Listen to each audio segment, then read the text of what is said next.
So Wyze recently sent us the Wyze home monitoring system, and we did a recent unboxing, and now we are going to do the actual install. Both install the software and set it up, and then also install the hardware in places around the home. So let's jump right in. So if you already have that Wyze app installed, go ahead and launch the Wyze app. Okay, first thing you're going to do is hit add device. We're going to dive into sensor, and we are going to choose the Wyze hub first. Pretty cool. It says just go ahead and raise those two antennas. So you go ahead and do that, and then you wait for that ready to connect. If you've installed cameras, you're familiar with that. Go ahead and check that box, hit next. It finds your hub right away. Several seconds later, you're going to dive into your Wi-Fi. You're going to enter in your Wi-Fi password. I'm of course going to keep mine cleared out so you can't see my password. Hit connecting. It's going to connect right away, and about 5 seconds later, you are up and running, as long as you have a good Wi-Fi connection. Now that that's added, let's go ahead and dive into a door sensor. So remove the plastic tag, go ahead and hit the reset button, and it's going to start flashing. You put it next to it, make sure you can see it, it starts connecting. It's pretty seamless how this all works, and that's one thing Wyze software has always been very good at. The only issue I've ever had with installing something with Wyze was my brother's doorbell. I was trying to help him install it, and we actually had some issues with that one. But moving on, I'm going to go ahead and choose front door here. I like that they kind of have different options there. You can just quick add. Kind of gives you a few tips on how close that sensor needs to be, right? These are magnetic based, so it needs to be fairly close, but not touching. Okay, so that gives you some gap. I'm going to go ahead and add my second sensor here.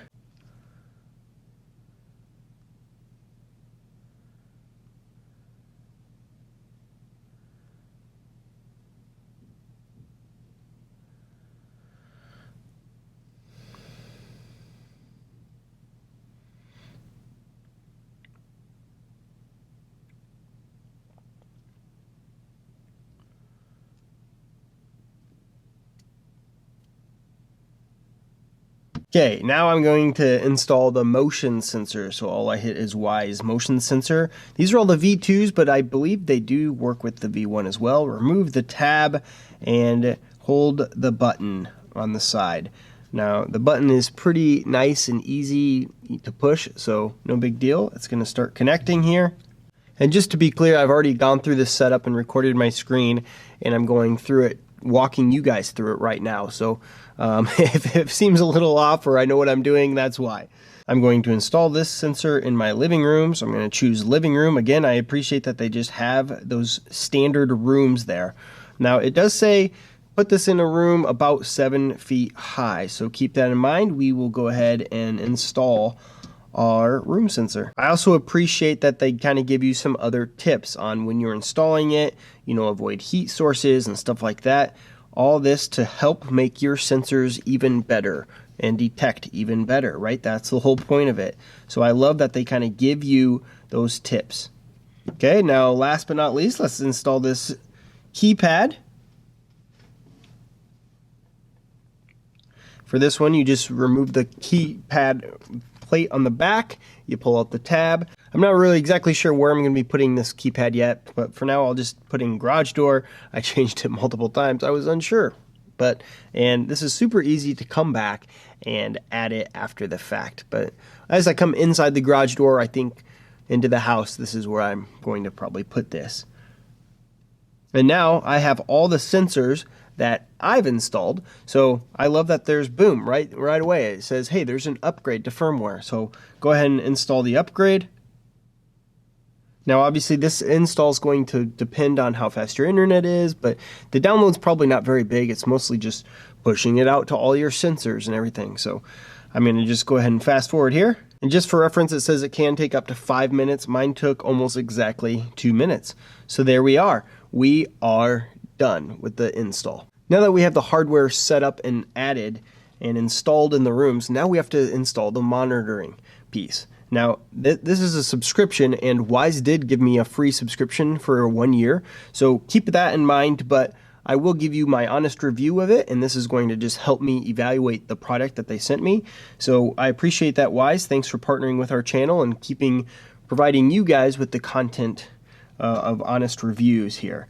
So you're gonna have to pay for that subscription, but let me show you what you all get in this setup.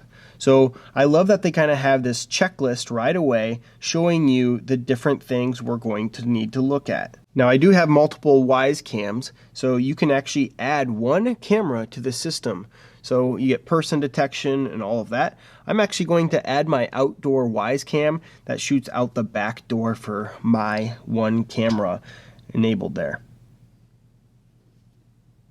And now we are on to the home setup. Now I'm obviously going to block out some of this information, but we're going to create the account by first entering in our address and information. So here I'm entering in my address and home address information.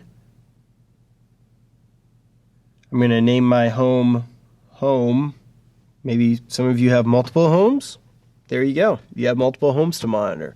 Maybe it's a business or location. Type in my name. Again, this is so emergency responders know who they're talking to. Enter in your phone number.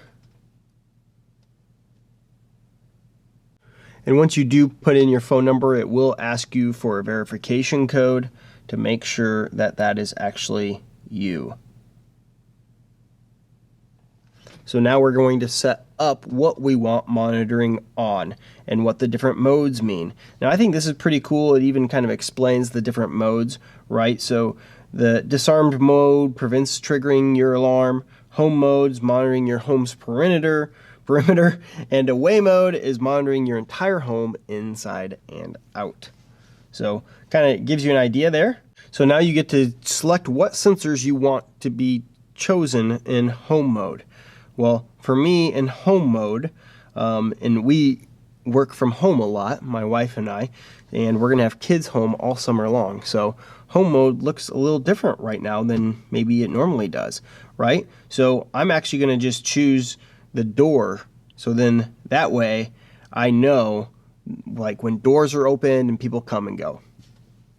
And then when I'm away, I want not only the doors, but also the motion sensor. That makes sense. So then that way we're detecting motion, we're detecting door sensors, and we are good to go. So let's create our pin now for the keypad. This is going to allow us to arm and disarm.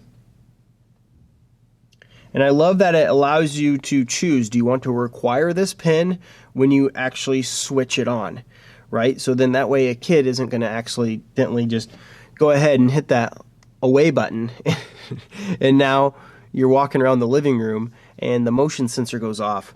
If they don't know the pin, then they can't accidentally bump it, right? If friends are over or something like that, if your keypad's in an obvious spot, it's buttons, right? And home and away and armed, disarmed, like they're gonna push buttons. I would push buttons as a kid. I'd push buttons as an adult.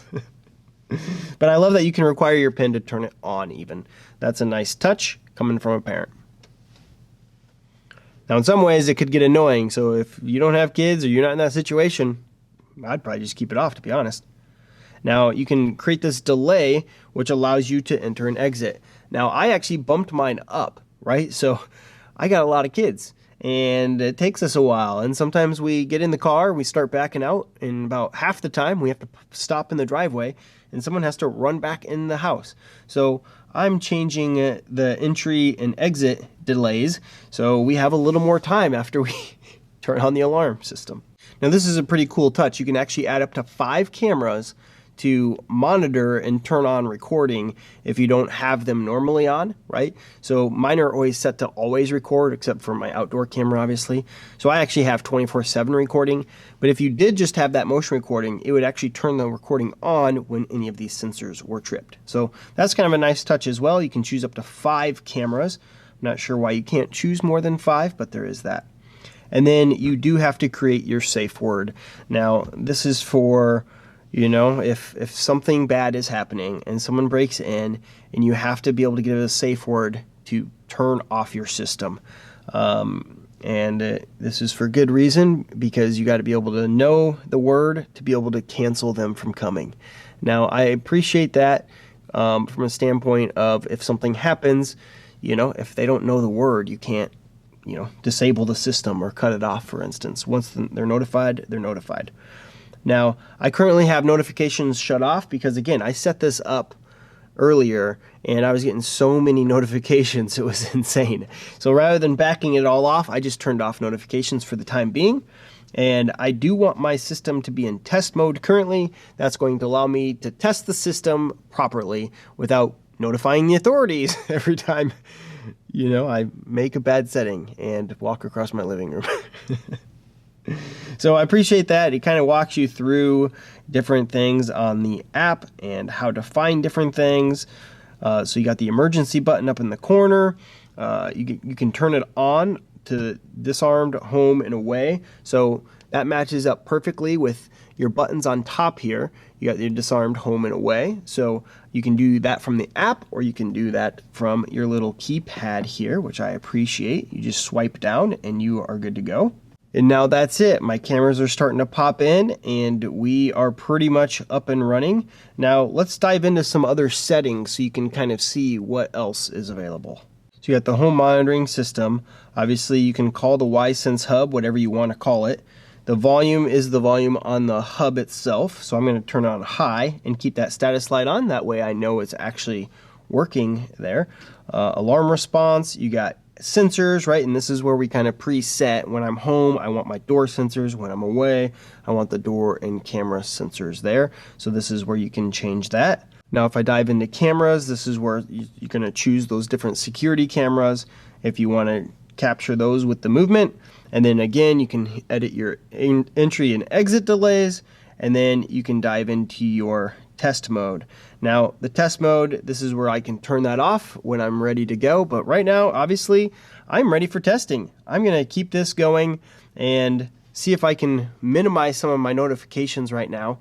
I'm getting so many notifications on, motion through my living room and all of that. So I need to figure out how do I do that with, when I'm home, don't notify me of anything. But when I'm not at home, and do I really want those door sensors on when I'm home? Maybe, because that's going to allow me to, create different alerts and stuff like that. But maybe I don't want them on, because then will I always get notifications on that? Do I want to turn notifications off on the door? So, some little tinkering there, and I'm going to kind of include what I figured out worked best for me in the review. So if you want to find that, make sure you hit that subscribe button and stay tuned. Thanks for watching, and if you have any questions on the system so far or what questions you want me to answer in the future, please leave them down in the comments down below. I try to answer every single one. Until next time, thanks for watching. See ya.